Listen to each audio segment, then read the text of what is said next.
Gibbs is fading again. There's a long pass down the middle, out in the open at the 10, the 5, a touchdown. Franklin fading the throw. It is out, complete at the 5, touchdown. I had a knack for scoring. Everybody had a role on their team. My role was to shoot.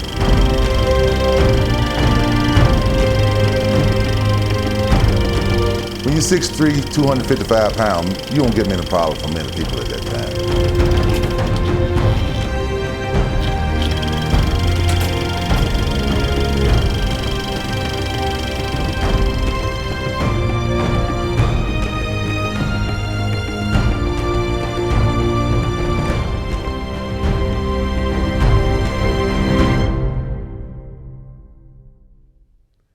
Hello, everybody. I'm Ron Franklin, and welcome to Rebel Rewind. Where are they now? We're going to take a look at some of the great athletes in Ole Miss history, what they did then and what they're doing now. The four-year period from 1959 to 1962 could be called the golden age of Ole Miss sports, because during that time, the Rebel football team lost just 3 games. They produced 10 first-team All-Americans and won a version of the national championship 3 different times. 2 players from that era went on to significant professional careers, including one who played in perhaps the most important game in NFL history. Here's Brad Schultz. The game is over. The New York Jets are the world champions. Super Bowl III, January 12, 1969. The New York Jets beat the Baltimore Colts 16-7 in what is still considered the greatest upset in pro football history. When the final gun sounded, the game belonged to the Jets. The game ball belonged to Larry Grantham. So I just grabbed the ball in my helmet. I had the ball in one hand and the helmet in the other, and I'm jumping about a lot higher than I ever jumped before in my life. And I always had sense enough to stay around Joe Namath, because Joe was always on camera. And he's running off with his finger up in the air, number 1. So I got up close to him and jumping, so I'm on a lot of different replays that you see on TV. Grantham had been in the background most of his life, and maybe that's what made him so determined to succeed. Coming out of Crystal Springs, Mississippi, he didn't even qualify for a full football scholarship. It was his baseball that first attracted Ole Miss coaches.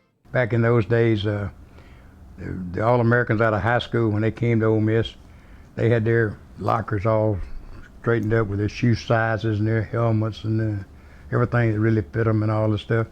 My stuff was over there in the corner, down on the floor, because I was the 5th team in when I started. That's all I ever heard all my life was I was too small, I couldn't play, you're not big enough to do this, you're not big enough to do that. An undersized end, Grantham became a terror for the Rebels' 1959 national championship team, especially in the Sugar Bowl rematch with LSU. By Grantham, who picked him up like he was a sack of wheat and dumped him down. Larry was a good athlete, good end. He had some good hands, smart player on defense. You should see that film, that how many times he hit cannon in that rematch game and the first game too. An MVP performance in the Hula Bowl set him off on a 13-year pro career. Larry Grantham drops him at the 26-yard line. No gain. Grantham really had that one diagnosed. He ended up winning championships in high school, college, and the NFL. Coach Fault, he not only coached you about football, but he coached you about life. And you can't do a whole lot by yourself. You got to have teamwork. And I think that's the most important thing. We liked each other. We all got along. But Grantham knew the valleys as well. He has beaten both alcoholism and cancer, but at a price. At one point, medical bills forced him to sell his Super Bowl ring. And I don't know whether you believe in miracles or not, but I certainly do, because one day I was sitting in this very chair and I didn't know what to do. It came down to the moment of my life, and I just said, God, do whatever you think ought to be right. And within an hour, my phone rang. It was a guy from Las Vegas. He had gone to Pittsburgh, Pennsylvania for his sister's burial. She had passed away. And while he was up there, he had read an article in the New Jersey newspaper about me and about what I was trying to do with Freedom House. And come to find out that we were members of the same organization, trying not to drink. And he told me he'd do anything I wanted done. And he sent my ring back to me, and we've become fast friends ever since. Maybe that's why Grantham gives back. Through charity golf tournaments, he has helped raise more than $4 million for Freedom House, a drug and alcohol treatment center in New Jersey. Recently, Freedom House named a halfway house in his honor. Well, I thought it should have been named the Jet House or the Super Bowl Jet House or something like that, because they're the ones that actually do it. All I do is invite them to come play golf for charity, and they all respond. So I really hadn't done a lot, and I'd rather be in the background than out front. Of course, that's Joe Namath and myself. We played golf together down there. At 72, Grantham has fought the odds and won at Ole Miss, with the Jets, in life. I think athletics is one of the greatest teachers of all time. You got to learn how to win, but you also got to learn how to be a gracious loser. If you lose certain games, now, you don't want to go through life losing everything, but you want to use that real strength from the winning part of it to overshadow the losing part of it. Don't worry about that, Barbara. Is she fixing clothes or something? All right, thank you. It's closed, but they're trying to clean them all out. For the better part of a decade, John Stroud has worked in the insurance business in New Albany, Mississippi. But no matter how successful the John Stroud agency becomes, or how much insurance he sells, he is never far away from the game that has defined his life. There's one proof of playing professional basketball with the Rockets. For Stroud, insurance is a way of making a living. Basketball is a way of life. And, I've just had a basketball mind and a basketball gene that I just developed, and, I've studied the game and I know it real well. See you, girls. And on this particular day, like so many others, he leaves insurance behind and gets to the real business at hand. Brittany, go with Andy. Let's go. Here we go. Insurance agent Stroud becomes Coach Stroud, one of the best in the business. He won a pair of state titles with the Daniel High School boys in the 1980s, and twice has led the New Albany girls to the state championship game. He's the all-time winningest coach at Millsaps College and a former Mississippi Junior College Coach of the Year. Boys, girls, high school, college, it doesn't seem to matter. John Stroud can coach. When I took the job, people say, you don't know anything about coaching girls basketball, but it's the same. Basketball's basketball. And, I've totally built these girls from start. They came up here the 9th grade with me, and we've gone through 3 years together. And so, winning is winning, and I'd love to have a state championship on the girls' side. He's a teacher, he's a teacher, he teaches us a lot about the game, and he keeps us informed with other teams. He's very smart and intelligent when it comes to basketball, and he's a really good coach. He knows what he's doing, and you can tell that he loves this basketball, he loves this sport, and he gives everything he has to us. He gives all his energy and all his time, and he's really devoted to us. Come here, let me show you. You want your kids to get along with each other. You want them to get along with the coach. And I just try to put myself as, when I was a player, I like the coach to get along with me and talk to us and try to be friends with them and be a mentor to them. And we just have a real good relationship with my players. If there's anything more impressive than his coaching resume, it's his playing career. Coming out of West Union High in New Albany, Stroud had scholarship offers from almost every SEC school, but decided to stay close to home at Ole Miss. He left in 1980 as the school's all-time leading scorer and still ranks 3rd all-time in the SEC. His numerous school records include most points, most field goals, most free throws, and 21 points per game. I had a knack for scoring, and there was no shot clock during that time, and there was no three-point shot during that time. So we would just work the clock for sometimes 30, 45 seconds in every possession, and everybody had a role on their team. My role was to shoot. So I would have shot right here. The NBA's Houston Rockets selected Stroud in the 2nd round of the 1980 draft, but he played only 1 season and appeared in only 9 games. A brief stint in Europe ended his professional career. No, are you kidding me? When I was playing the NBA, the Houston Rockets, those 2 years, you didn't think anything about playing in the NBA. It was just another job. Go out, practice, play games. And now you look back and say, I played against Larry Bird and Moses Malone and those type guys, and it really excites me. Good shot, good shot. I just knew growing up that's what I wanted to be. And I majored in education in college, and once I got out, that's the only thing I knew was basketball. And having played and been exposed to all levels of basketball, it was just natural for me to coach it. John Stroud's basketball career has taken him full circle, from high school to college to the pros, and then right back to where it all started in Union County. I grew up out in the county at West Union High School, and then you just kind of come back home wherever you do. I've been kind of a homebody all my life, and just in this Union County is really a basketball heaven here. It's just good basketball country.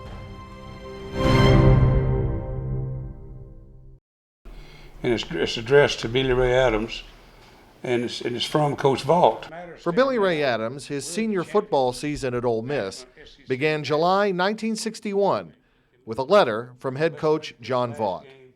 I believe this can be the toughest, best conditioned, and most effective squad that Ole Miss has ever had. Ole Miss starts from its own 12 on the punt. Billy Ray Adams carrying a nice hole off the right side, and Adams junked it 16 yards. Adams went on to fulfill the promise, becoming an All-American fullback and leading Ole Miss to a Cotton Bowl berth. He seemed destined for even greater things. Then came December 5th, 1961, and a lonely stretch of road on the Natchez Trace Parkway. Adams was driving to Memphis to catch a flight to New York and appear on national television. Anyway, I was sleepy, and I stuck my head out the window 2 or 3 times to try to stay awake, and just dozed off, and the car started off the road, and I saw this big tree, and I tried to move, try to get around, and it flipped on me and hit right outside the driver's door and threw me out, luckily, in this particular case. And the car slid across my back, and I laid there for about 3 hours. When nobody found me. It was about 2 or 3 o'clock in the morning. I went down and asked my dorm mother if I could, leave, that Billy Ray had a wreck, and she said, no, indeed. You cannot leave this dorm in the middle of the night. So I said, yes, ma'am, and I went up and got my roommates, and we climbed out the window and got in a car and drove from Oxford to Carthage. And I got out of the car, and they were waiting with him in the hall, and we just wheeled him right in a ambulance, and we drove straight to Memphis. My knee, as a result of having to wait for a couple of weeks to operate on my knee, it turned out to be the only thing that kept me from playing because it calcified. And I can't bend it. I used to couldn't bend it about further than 90 degrees. But that turned out to be the thing that kept me from playing. Amazingly, the San Francisco 49ers still drafted Adams and offered him a guaranteed 3-year contract if he could pass a physical. He could not. The mental part of it was probably the worst thing, because I'd looked so forward. I wanted to be in the pros. I wanted to play in the pros, and I felt like at the time that I had a good opportunity to start for 2 teams that drafted me. And back then you could go AFL, NFL, or even the Canadian League. And I drafted by the 49ers and the Houston Oilers, and both of them were losing their fullbacks. So I had a golden opportunity, The 49ers kept him on a contract, and about every 6 months they flew a man out for him to try out. So it was, he worked really hard, and every 6 months he would think he was going to pass the physical. And I personally saw that more than anybody else, what he endured trying to do that, and the disappointment when he would not be able to cut and do whatever he was supposed to do in order to make the full contract. Billy Ray Adams is the classic example of a what-if story, a shooting star that crashed to earth much too quickly. But the story does end happily. He built a successful life in Madison, Mississippi, a family, 50 years in the insurance business, and all those memories. I watched games on Saturday, and I see guys that I played with and against, and I said, I can do that, So, but, finally, I believe that things happen for a purpose. God had a different stroke for me. There was something else He wanted me to accomplish, and that was, in my opinion, His way of getting my attention. So I looked at it as, hey, and sit around and say, woe is me all you want, but life goes on. That's why I wrestled a bear. You know, it was that we were doing a promotion to help the university, and you know, they talked me into wrestling a bear.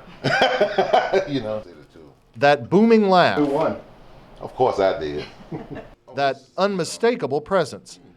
It can only be Gentle Ben Williams. Let's come back when I was in high school. I was a big kid, you know. That's the time that Gentle Ben was a bear at the time, you know, and I was a big old kid, you know, and that's kind of stuck to me, you know. See, my real name is Robert Jerry Williams. It's not Ben. Ben's nowhere in my name. Robert Jerry Williams holds a special place in Ole Miss history, and not just because of his immense size and talent. In 1972, less than 10 years after riots marked integration at the university, Williams became the first African American to play football at Ole Miss.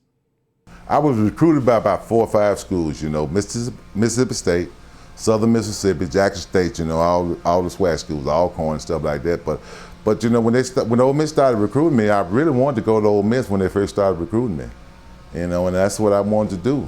My mind was made up, you know. I committed to them, you know, the first time they offered. So Coach Ovis is one that really jumped on Ben Williams and spent a lot of time with him, watched him, and that was a good signee. At that time in the 1970s and early 70s, you know, I wanted to be on TV. I know, one of my greatest pictures that I remember from that time was Archie Manning playing Alabama that time, and so that meant a lot to me, you know. And I wanted to play in the SEC. I wanted to, and I had the opportunity to, and they recruited me. I never did have no racial overtures towards me when I was at Ole Miss. I assume that's what you're talking about, right? Yeah. You know, I never did have any of that problem, you know, none of those issues, you know. I don't know what people, you know, thought in their mind, but they never approached me like that, you know. And I learned a lot, you know. It helped me develop a lot, you know. And university was good to me. When you 6'3", 255 pounds, you don't get many problems from many people at that time.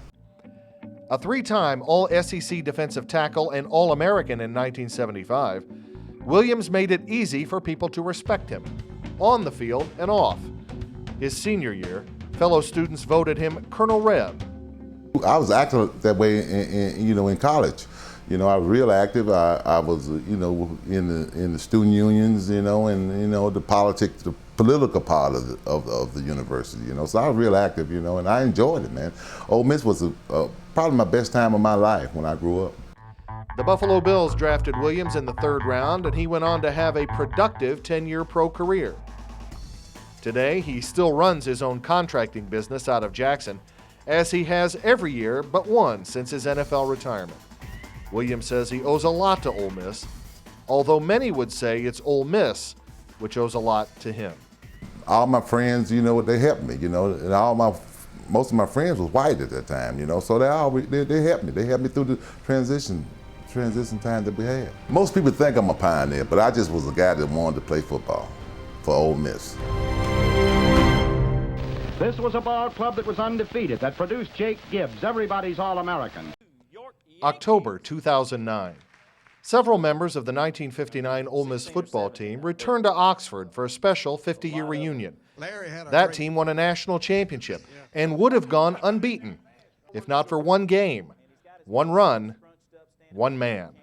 Billy Cannon watches it bounce. He takes it on his own 11. He comes back upfield at the 15, stumbles momentarily. He's at the 20, running hard at the 25, gets away from one man at the 30, still runs at the 25, at the 35. Every year when we play LSU in football, I get anywhere from 2 to 3 to 4 phone calls from reporters, mostly in Louisiana.